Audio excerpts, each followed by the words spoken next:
Hello again, Natasha Kaplinsky here again, and time for me to introduce Ken Johnston to you. Ken, as many of you will already know, is Chief Product Officer for Metal, the challenger bank from NatWest. Ken joined Metal earlier on this year and aims to drive a culture of innovation across the organisation. Ken, great to have a chance to talk to you. Thanks for sparing the time.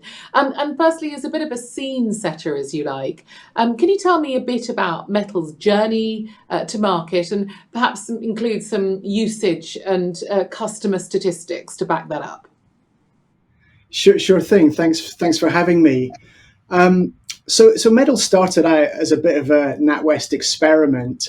Can we build a new proposition that resonates with very small businesses? It's a segment that we felt had always been underserved, but a segment that's also vital to the UK economy. So the brief for Metal was to go right back to basics, to talk to customers, to understand their problems, to figure out where we could make life easier for them, and then design and build a banking product to meet their needs. So we launched on the App Store in September 2019, so last year, and just launched as an all-digital, easy sign-up, free bank account with a toolkit within the mobile app to help you with invoicing, payment matching, expenses, and bookkeeping. That went quite well. We started to get good customer traction, so we moved on and we launched Android in February this year, giving us access to most of the market. We also partnered with Free Agent, which is another NatWest company, to offer accounting software for free to Metal customers. So we speak with our customers regularly, and we really do try to understand their challenges. And we want to be there at that moment when they stop dreaming and start doing, and really help them get started as quickly as possible, giving them the tools they need to run and grow their businesses, as opposed to dealing with a lot of the mundane admin that comes as part of being a small company. And the biggest concerns we've seen from our customers are mostly associated with tax and business finances. So in terms of business progress, we've tripled our customer base since March. Our rate of growth is increasing every month. Customer satisfaction, deposits, engagement are all exceeding our targets. So we feel like we're in a pretty good place right now.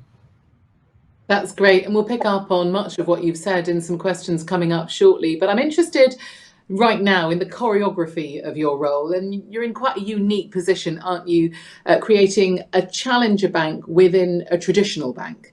So how are you actually driving that culture, and how's it going? So it's going well. We're still very early stage. I mean, we've really been going for less than a year. So we're still learning all the time, learning about our customers and their challenges, and we're very focused in terms of those customers. So we're designed for very small businesses. So that's small limited companies with one or two owners, right down to sort of gig workers or side hustlers, many of which don't even consider themselves to be businesses at all. So your weekend paid dog walkers or gardeners or evening food delivery riders, many of them just see income as it's just stuff that they're doing to make money on the side. So as we're really digging in and driving this customer-centric culture, we're learning by talking to customers, by collaborating with them to refine the product, as well as really observing what they're actually doing with the features that are already live. So what's heavily used, how's it being used, and figuring out how to constantly improve ourselves.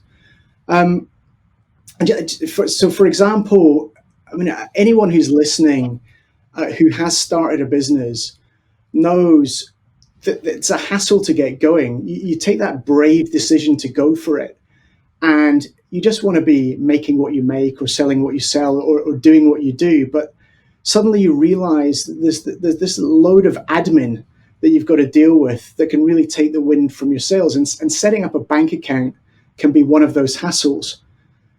A couple of years ago, you'd have had to turn up in a physical bank branch, meet with your account manager with various proofs of ID and proofs of address and fill in paperwork, and maybe have several follow-up visits to a branch at appointed times. It's a journey that was just crying out to be digitized.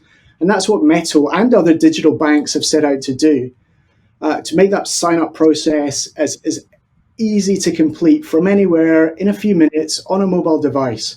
And trying to make it like other SaaS products that we use, albeit with a little bit of extra ID needed for banking. Another one was, once you are set up, you have this anxiety around taxes. You've stepped into the unknown. Are my taxes right? Have I put enough money aside through the year to cover my tax bill? How do I pay at the end of the year? So these are the things that we're focused on, and will continue to be going forward as well. Then, I mean, as you said, September last year, 2019, you've been on a steep learning curve as a small business, growing business. As the firm's chief product guru, what can you tell us is coming off the product line over the next 12 to 18 months? So we continue to focus on the problems that we have identified so far. We use a framework called jobs to be done when we're talking to customers, and examples of those key customer jobs to be done might be: help me get going quickly, help me manage my finances, help me stay tax ready, help me get paid when I'm owed on time. So the types of features that we've developed have been fast and easy sign up, and those tools within the app like invoicing, bookkeeping, accounting, and also free agent for free, that really help our customers solve those problems. And you'll see more of that from Metal as we go forward, refining those key customer jobs to be done. And in terms of the strategy going forward, the next 2 to 3 years, what does that look like at Metal? So in the next 2 to 3 years, the market is huge. So there are 5 million self-employed people in the UK, and research tells us that 92% of those people intend to stay self-employed. So it's a huge and growing segment. And so in terms of our strategy, our aspiration is to become the go-to platform for entrepreneurs to start, run, and grow their businesses. We'll continue to focus on customer needs, but also to build, buy, or forge close partnerships or relationships with other third parties that our customers use. So business owners form trusting relationships with their bank. So Metal can become a natural hub for third-party financial products. We're not getting carried away, but primarily because we're still learning. But we've identified some great opportunities that should mean that the next year or two are going to be a lot of fun. Yeah, and some very impressive statistics that you've just highlighted there. 5 million, with 92% saying that they want to stay self-employed. However, what will be interesting is how the coronavirus environment may skew that, whether or not that figure will grow, and what you see as the next wave of opportunity in the SME banking space. How well placed do you feel to maximise that opportunity, as it were? Well, I mean, it's been a crazy year for sure, and we all know that the world's changed a lot. So COVID, lockdowns, locked doors for businesses, government-backed loans and grants, furlough, redundancy, recession, trade wars, Brexit's happened, but we still don't really know what it means. So I probably missed a load of important things there, but the point is there's massive uncertainty, and lots of businesses are struggling. They're in survival mode, just trying to get through the year. It feels like there's light at the end of the tunnel, but just get through the year with an unpredictable revenue and unpredictable supply chains. So, and also many of the businesses we talk to they've got feelings of guilt towards staff, even though the circumstances are completely beyond their control. So it's about adapting and reinventing to cope with these challenging times. But it's definitely worth noting that there are a lot of great companies are created during times of recession. If you look back at the 2008 financial crisis, in 2008, Airbnb and Groupon were born. 2009, WhatsApp, Uber, Slack, Square, Venmo. 2010, Instagram, Pinterest. All of these companies started with a handful of people during a recession and then rapidly grew into huge household names. And one of the theories, at least behind this, is that if you can get going and survive when times are tough, when there's less demand, then when times get better and everyone starts spending money again, you're well set up to ride the wave towards success. So there will be great companies founded in 2020 and 2021, including here in the UK. We just don't know who they are yet. And I mean, just in terms of statistics, we've seen that like a 20 to 30% increase in UK businesses being formed since the start of lockdown. That's self-employed people, sole traders, people starting very small limited companies, freelancers, contractors, temp workers, side hustlers, and gig workers. And these segments are all becoming mainstream. It's becoming very normal to be self-employed. And even pre-COVID, those segments were growing at about 3% per year across almost every industry. People are taking the plunge, people are innovating, and we're talking to those people about why they started businesses. For some, it was always the plan. Some people are natural entrepreneurs. Others just want to feel a bit more in control and be their own boss. But for many of us who are more risk averse, and there are risks involved in starting a business, it can sometimes take a change of circumstances to give us the push that we need to go for it. Maybe furlough, maybe unemployment, maybe just a general feeling of a lack of security. But these can all be catalysts for change. And there are lots more people who are out there just sitting on great ideas, mulling them over, but they haven't acted on them yet. With lockdown, some people have more time on their hands. You're saving time on your commute. You're going out less. So if you've got an idea, you might just say, it's now or never. Let's give this a go, and let's start something on the side. Yeah, it's fascinating to see what diversity, isn't it? Yeah, definitely. And you know what? It's cool to start a business. I was reading an article about this earlier. When I was growing up, one of the coolest things anyone could do was be in a band, and as in a music band. And it's something that people with creative energy did. But now it's probably cooler to start a company, funnel that creativity and that entrepreneurial spirit into something that you love, but can also make money from. So these small businesses, these very, very small micro entrepreneurs and small businesses are absolutely fundamental to building, rebuilding the UK economy. And that's why we exist, to help. That's fascinating. Well, as much as you wish the pandemic wasn't upon us, do you see then that uncertainty as an opportunity, essentially, for Metal? Yeah, definitely. I mean, it's not a good thing, but there are so many people taking that plunge right now who need a simple, easy business bank account to get going. We just feel that we're there to help, and hopefully help the UK as well. Okay. Is it one or the other, or can you see a time where an incumbent and a challenger bank, as you like, might work together to deliver a hybrid customer experience? Is that another option? Well, I guess I kind of think that Metal already is a bit of a hybrid. I mean, we're an independent startup that can draw on many years of experience from our big parents. So, like other startups, we work in a nimble way. We use the latest tech, the latest user experience models, the latest ways of working, all in a greenfield environment. And we built our team from scratch, bringing in people from diverse backgrounds to get the right mix of technologists, engineers, and creatives. So it is very like a completely independent startup. And for sure, it's much easier to innovate without the baggage of legacy infrastructure, which makes updating features slower and riskier because it's much easier to break things.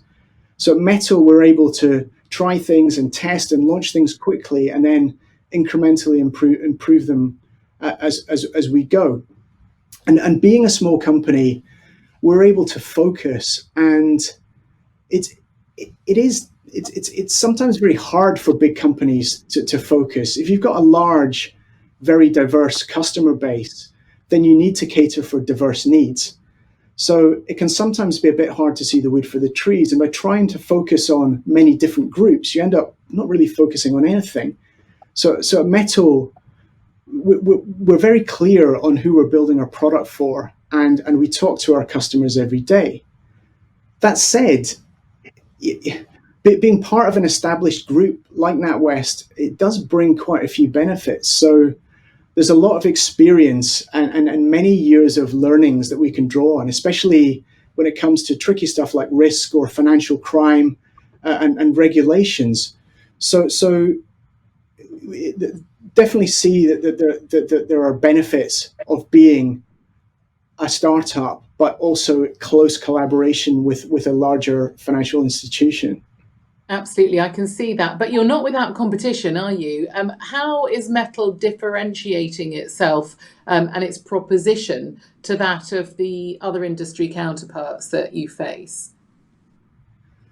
So we're different in a number of different ways. I mean, to be honest, we as a way of working, we try not to pay too much attention to what the competition are doing. We're very focused on our customers, talking directly to them to figure out what the simplest possible experience that we can create for them that will help solve their problems. So by being a great free bank account that's backed by NatWest, it's easier to sign. We're differentiated just in that context alone. And then you look at the features that we've built. Easy sign up, tools within the mobile banking app to help you with your invoicing, to help you with your bookkeeping, to help you with tax saving, and offering accounting via free agent for free. We are differentiated, and so far it's resonated pretty well with customers. Well, let's talk about those customers then. How have they reacted to your products, and what has proved of your service of offerings most popular? What do you feel contributes most to your success? So definitely that easy sign up. I think customers are pleasantly surprised how easy it is to get going. That full mobile experience, to being able to sign up from anywhere. The fact that we're a free business banking account, and those tools, as I said, everything that we've built has a good level of usage. So customers are sending invoices from the mobile app. They are seeing their payments being reconciled automatically against those invoices. And then the bookkeeping and accounting tools that we use, and tools for tax saving, have all gone down really well. Good. It's all about collaboration, isn't it? And partnership, learning from each other. When you are looking at businesses to partner with, what are you looking for most within a company? So when we identify a customer need, we always look at whether it's best to build, buy, or partner. Culturally, we like to experiment, and partnering's it's often a mutually beneficial, faster, lower cost, lower risk way to get features to market quickly and to test and learn. So we've built Metal from the ground up with integrations in mind, and we'll continue to partner where it makes sense to deliver the best possible customer experience. Then within banking and fintech or any industry really, you have to look at what your customers are trying to achieve and look at the tools that they already use. And it's really important that anything we build connects into their existing ecosystem to make life easy. So we aim to partner with the best companies in the world to deliver the best possible experiences. And coming back to the being a startup within a bigger business, we've got the freedom to do the best thing by our customers and partner with whoever we want. But it's also worth saying that NatWest have invested in and built a portfolio family of potential partners for vendors, such as Free Agent for accounting, which we're already live with and seeing seeing high levels of usage. So it's great to have that internal family and then be able to partner with the whole market as well. I wanted to ask you about Free Agent, actually. How has that partnership gone so far? It's gone really well. We've got great stuff planned with Free Agent, which is a great accounting product. We're not pushing customers down that path. If they want to take advantage of Free Agent for free via Metal, that's great, and most customers do. But if they use different accounting software, we integrate with most of the other big players as well. So it's all about giving our customers the choice and us fitting around them and the way they work, rather than forcing them down a particular path. But Free Agent's been great for us. It's a great offer. We have a joint roadmap with Free Agent, and our target bases are actually similar. So it makes sense for both business to leverage each other's expertise and to just keep incrementally developing a better experience for our customers. Good news. Let's look at the big picture now, if you like. What does the competitive landscape look like to you, and where do you feel the biggest opportunities lie, and how much is innovation part of that? So, I mean, the whole industry is going through a bit of a transformation at the moment. Banking, money itself, the way that economics work, it's all evolving right now. So there's a huge amount of opportunity, and I think, as I said before, it's in times like this that innovation comes to the surface, and we start to see new types of companies emerge doing new types of things and solving problems that maybe didn't even exist before. So it's a super exciting time to be involved in technology, fintech in particular. And yeah, we're feeling really optimistic about the next few years and the innovation that will emerge. Can you give us some examples of companies that you've been working with that have, without disclosing anything too personal, obviously, that have really moved the market on?